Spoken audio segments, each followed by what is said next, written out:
G'day guys and welcome back to another video. In today's video, we're going to be talking about this Winchester pump action rifle.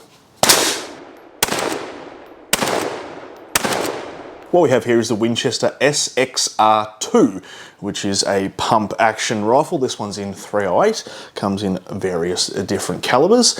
It's quite a nice rifle. Let's just briefly go over a few things about it and then I'll let you go on your merry way. All right, so we have a quite thin pencil-like sporter barrel.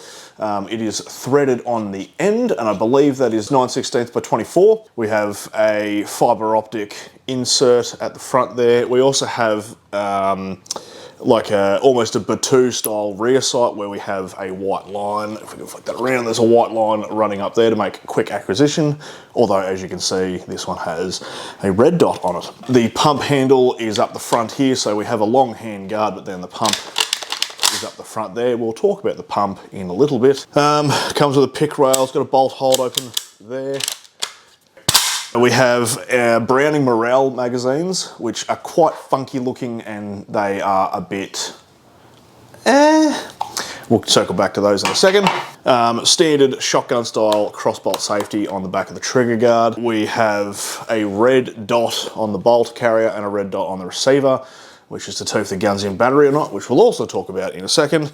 And we have a wooden buttstock with some sort of cool checkering on the side and a recoil pad that doesn't really do much. So the first thing I didn't really like about it is the magazines, because they are Browning Morale mags, and I don't know, I don't like them. They're actually fairly heavy. And the magazine release on this is a bit shit as well. So it has a little hook at the front there, so you'll rock it in almost like an AK mag, where you start at the front and rock it back like that. Actually goes in really well and it comes out really easy, but that in lies the problem. Because as soon as anyone picks this up, the first thing they do is kind of go, what's this lever at the back here? Because it's so far away from the mag, people just assume it's like a bolt hold open. I've got to go like this, they'll hit that, and then that will fall out the bottom and shit goes everywhere.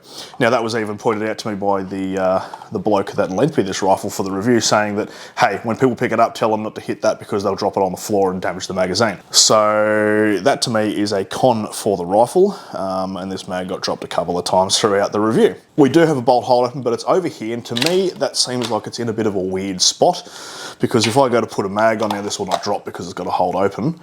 But if we were to put a mag on, I mean, I guess it's right there to go like that. I guess that's the idea behind it. So let's pretend that I put a mag on.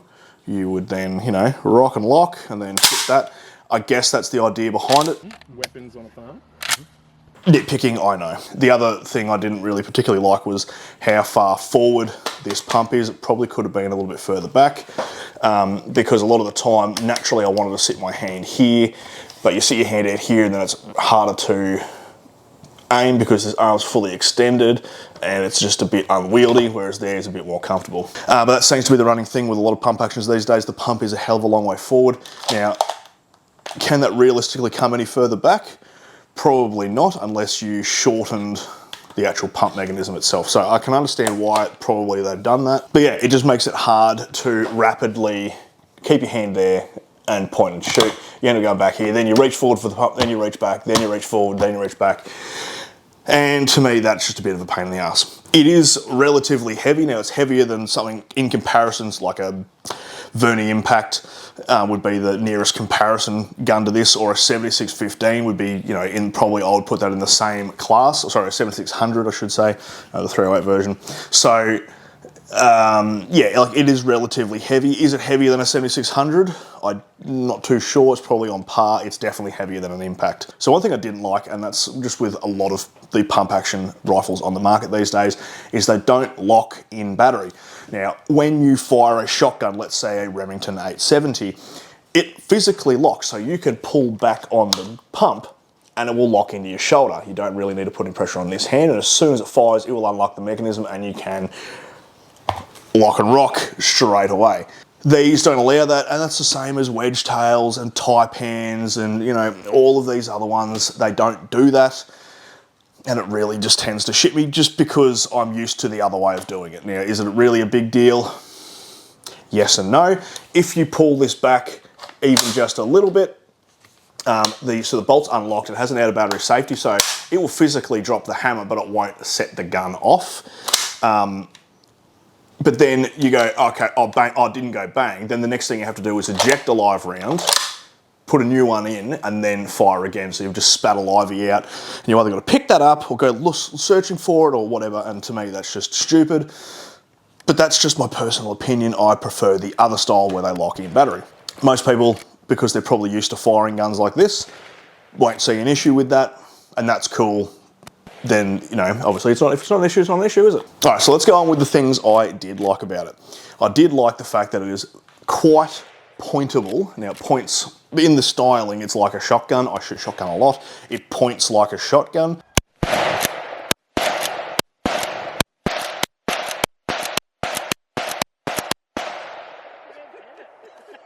The accuracy that was coming out of this gun was between 1 and 2 inches, sometimes more, sometimes less.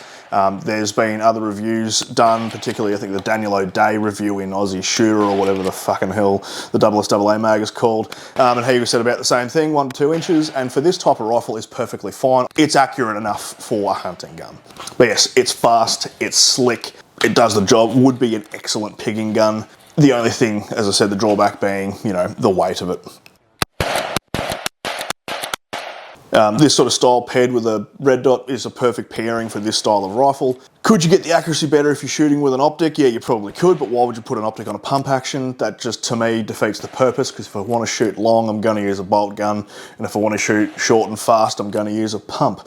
That's just the way that my brain operates, because that's just using the guns in the niche that they're designed for. Call me fucking wacko, right, I know. It's spring assisted, so if you really want, let's take this mag off so it'll work. If you really want, you can rack it, let it go, and it's gonna chamber that next round. Put your hand back here, fucking bang, like that. And that works all right, or, you know, you can just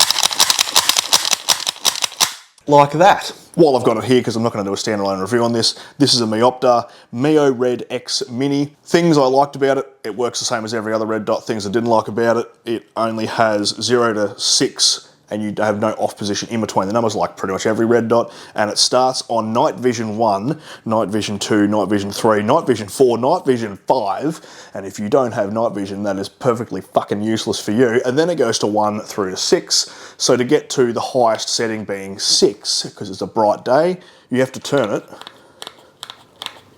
like that to get to 6, which I think is pretty stupid. But everything else about the optic is, you know, pretty standard red dot, like they're all the rest of them on the market. So there you go. There's a little side review for you, because I'm not going to do a standalone on that. Anyway, I hope you got something out of that. I hope I wasn't ranting too much. I will catch you in the next video, and hooroo.